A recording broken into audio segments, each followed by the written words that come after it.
Hello again and welcome back to Lupus on Jam. Before we begin, don't forget to like, subscribe and comment down below. I would love to hear your comments about the video and anything that you have any opinions on. If you want to find my social media, that is also in the description. Everything's there. Every single thing is there. I think I'm on Instagram and TikTok and Facebook as well. So without further ado, let's begin this episode about how to tell people you have lupus.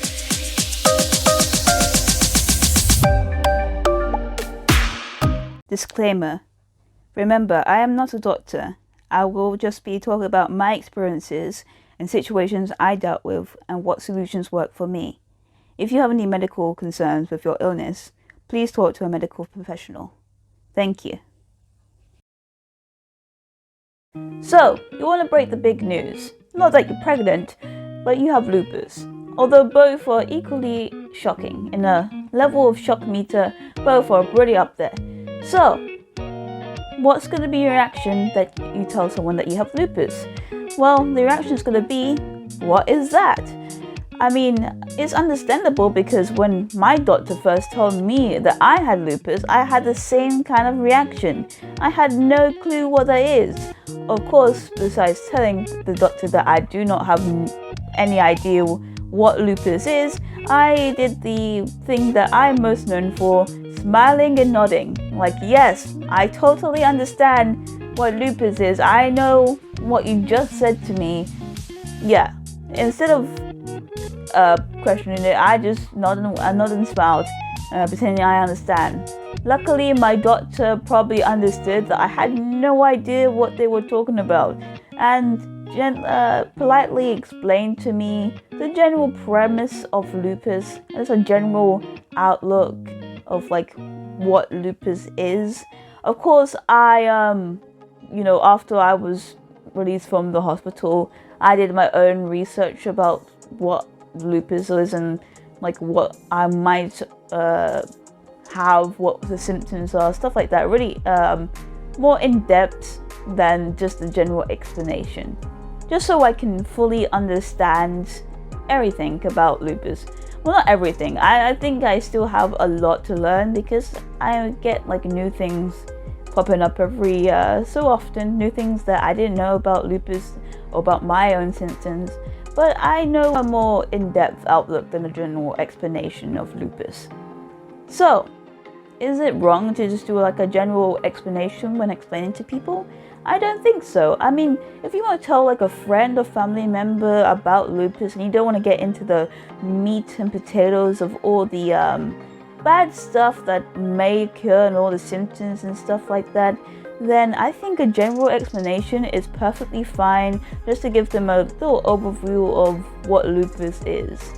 Now, it becomes more complicated when it comes to an educational sense, especially when you're attending a college or some kind of education. College for me, if people who see my previous video knows. But even if you don't want to, when telling a teacher or course leader in your education or college, you must go into depth. I don't think must, because I'm not I'm not good trying to control you or say that I know best, but I think that going into depth of an explanation about your symptoms and what you can encounter is the best way to go when it comes to this situation of being in a college or education. Going into the severity of your symptoms and how lupus is going to affect your studies or attendance, they will not understand. You must remember that lupus isn't as well known as other chronic illnesses and diseases. In my case, my teacher just did a light search, put SLE in Google, did the 3-second little, how there's a little explanation that pops up at the top, and just read that and said okay, and then carried on.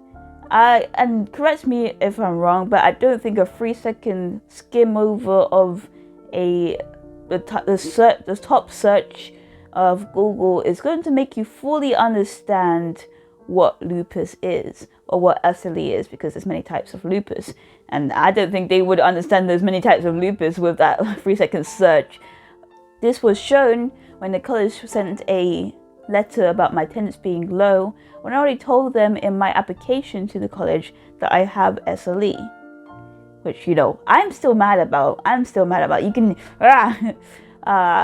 okay, I'm not too mad about it now, but at the time it was a very annoying situation to say, hey, your attendance is low, but, you know, I've been suffering with my symptoms and I can't go in, and you should know this because I did tell you that I have SLE. At that event, I fully explained my symptoms of lupus so they can give me a bit more leeway in my course and my overall getting my diploma. So what's the lesson here? Well, when telling a teacher about your SLE, the best way to do this is by having a one-on-one with either teacher or course leader and completely tell them about your symptoms. This way they can give you a leeway on the assignments, your attendance.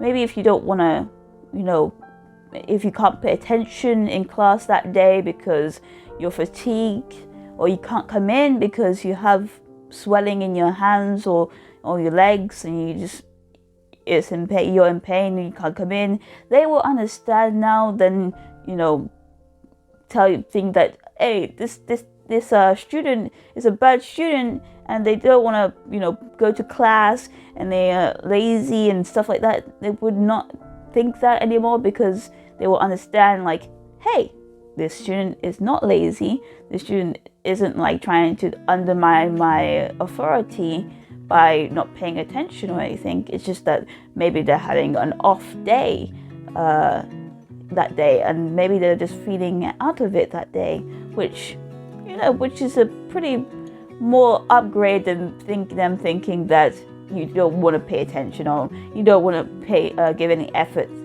into their course. And also, during that one-to-one, you can also ask about support they might have, because they might have different support that already put in place in the college that you can utilize.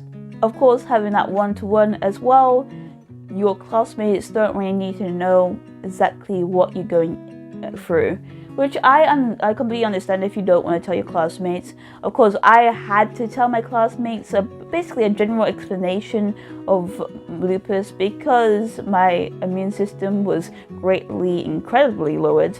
So they need to stay away from me because I do not want to get sick, because I can pick up like a cold like that. So, and that cold is not going to be like a nice little, you know, 1 week cold, you know, coughing and no, I would suffer a lot. But yeah, I had to tell them. But if you want to, you know, keep the more specifics to yourself than your classmates, then that one-to-one would definitely help do that. So if you're experiencing this and you're starting a college or in school and you got diagnosed with lupus, and I think, in my opinion, that's the best way to tell teachers. And I hope that my experience can help you make a decision in this situation. As always, I hope you enjoyed the video. If you did, like I said, make sure to like and subscribe and comment down below. I love that really much. Anyways, I hope you have a good day, and you tell me if I helped you make the decision of how to tell other people about your lupus.